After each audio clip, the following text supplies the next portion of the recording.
Jesus wanted me for a sunbeam, or so I was told.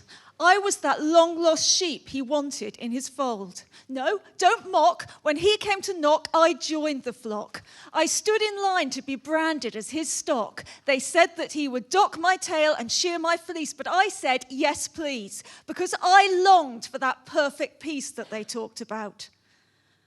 But I didn't find peace in the house of the Lord, and blessings were not poured out on me. For behold, it came to pass, a man came from a neighboring church, and he said, take, eat, this is my body. Some long-buried earthly sense told me that I should refuse, that this was a ruse, that he was bad news. But they taught me to look for miracles, and I thought it was a sign that every time he touched me, my water turned to wine. And I was a foolish virgin. It was dark and I was damp. So I let him dip his wick and burn the oil in my lamp. The extra virgin olive oil in its tightly stoppered drum I was saving for the bridegroom. But the bridegroom had not come. Together we worked wonders. He broke my bread, I shared his fishes. He reached my land of milk and honey, and he said it was delicious.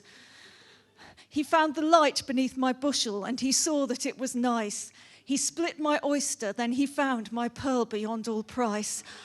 And I thought the eye of his needle was my gate to paradise.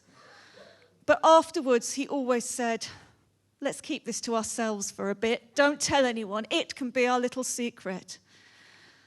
And he took grave exception to contraception. He condemned condoms, pilloried the pill. What we did in bed was sinful, he said. But the sin was enhanced if we planned it in advance. His answer was banning family planning. And for weeks afterwards, I waited anxiously to bleed. Then he'd fume and he'd flap and said I was trying to trap him. And for a while, I was in denial. Then one day at work, when a mate was moving heavy furniture, I offered to help. That night, as I bled a river of thick black clots, I looked at the date and said, it's just my period, 3 months late. Another time he offered me a chalice and he said, take, drink, this is my blood.